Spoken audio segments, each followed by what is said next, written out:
لیلۃ القدر اپنے دامن میں اتنی رحمتیں رکھتی ہیں کہ اس امت کے سارے گناہ گاروں کی بخشش کے لیے کافی ہے۔ اس رات میں روح الامی اترتے ہیں فرشتوں کے جلو میں، جھرمٹ میں، اور اہل ایمان جو قیام میں ہوتے ہیں، قعود میں ہوتے ہیں، ذکر الہی میں ہوتے ہیں، ان سے مصافحہ کرتے ہیں۔ یہ رات کون سی ہے؟ ترکی خیمے میں چٹائی ایک سمت کر کے سر انور حضور نے باہر نکالا اور فرمایا کہ لیلۃ القدر کو آخری عشرے میں تلاش کرو۔ اور ایک روایت کے لفظ یہ ہیں کہ آخری عشرے کی تاک راتوں میں تلاش کرو۔ وہ تاک رات کون سی ہے؟ اس کو مخفی رکھا گیا۔ حضرت ابی بن کعب رضی اللہ تعالی عنہ صحابی رسول ہیں، فرماتے ہیں میں قسم کھاتا ہوں کہ وہ رات 27ویں شب ہے۔ حضرت بایزید بسطامی علیہ رحمہ فرماتے ہیں مجھے زندگی میں یہ رات 2 بار ملی ہے اور دونوں بار 27ویں شب ہی تھی۔ تو ہم اللہ کی بارگاہ میں امید کا دامن پھیلائے ہیں کہ یہی شب ہو اور اس کے دامن سے پھوٹتی ضیائیں ہمارے اندر کے اندھیروں کو ختم کرنے کا ذریعہ بنے۔ مجھے آپ کو اپنے معاد کی، آخرت کی فکر کرنی چاہیے۔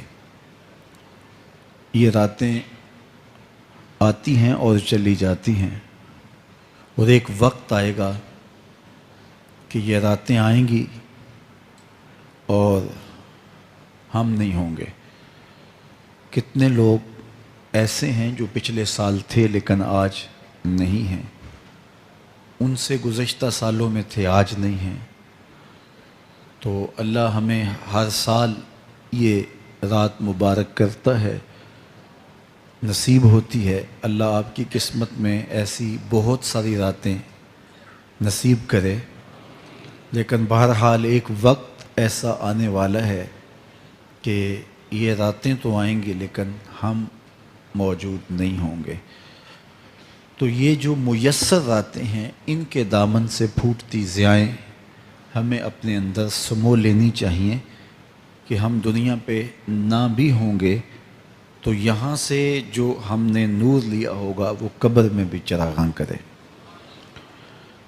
باطن کی روشنی، اندر کے اجالے اور روح کا چراغاں اس رات کے دامن سے لیا جا سکتا ہے۔ حضور علیہ السلام رمضان المبارک کے آخری عشرے میں کثرت کے ساتھ عبادت کرتے تھے۔ حضرت سیدہ عائشہ رضی اللہ تعالی عنہا فرماتی ہیں کہ حضور کمر بستہ ہو جاتے اور اپنا تہ بند کس کے باندھ لیتے، خود بھی جاگتے اور اہل خانہ کو بھی بیدار رکھتے۔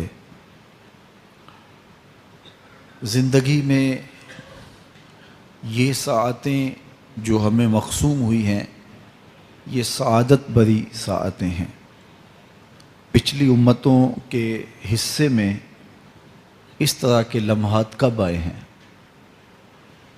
یہ ایک رات 1000 مہینے کی عبادتوں سے افضل، بہتر اور بھاری ہے۔ میرے حضور نے ارشاد فرمایا ایک بندہ صبح سے لے کے ظہر تک مزدوری کرتا ہے، اس کو ایک کی رات دیا جاتا ہے۔ ایک بندہ ظہر سے عصر تک مزدوری کرتا ہے، اس کا وقت تھوڑا ہے، اس کو بھی ایک کی رات دیا جاتا ہے۔ اور ایک شخص عصر سے لے کر مغرب تک مزدوری کرتا ہے، اس کا وقت دونوں سے کم ہے، لیکن اس کو مزدوری 2 کی رات دی جاتی ہے۔ فرمایا پہلی مثال یہود کی ہے، دوسری مثال نصارہ کی ہے، اور تیسری مثال میری امت کی ہے کہ تھوڑے کام پر بھی اجر زیادہ رکھا گیا ہے۔ تو اس امت کو جب اتنا نوازا گیا ہے کہ ایک ایک رات اتنی برکتوں کی حامل عطا ہوئی ہے، تو پھر ہمیں بہت زیادہ کوشش کر کے برکتیں سمیٹ لینی چاہیے۔ ان گھڑیوں کے دامن سے نکلتے اجالے اپنے اندر سمو لینے چاہیے۔ یہ سعادتیں اپنی روح میں جذب کر لینی چاہیے، تاکہ جب ہم اس دنیا سے جائیں تو ہمارے پاس ایک بہت بڑا روشنیوں کا ذخیرہ ہو، جو ہماری قبر میں بھی چراغاں کرے، حشر میں بھی روشنی دے، اور ہمیں کہیں بھی اندھیروں کا سامنا نہ کرنا پڑے، چونکہ روشنیاں تو ہم نے یہاں سے لے کے جانی ہیں۔ تو یہاں سے کتنی روشنیاں لے کے جاتے ہیں، یہ ہماری ہمت ہے، یہ ہماری کوشش ہے۔ اللہ نے تو لوٹ سے لگائی ہے، اس کی رحمتیں مسلسل ہمارے اوپر برس رہی ہیں، اور یہ صدقہ ہے آمنہ کے لال کا، ورنہ ہم اس قابل کہاں تھے۔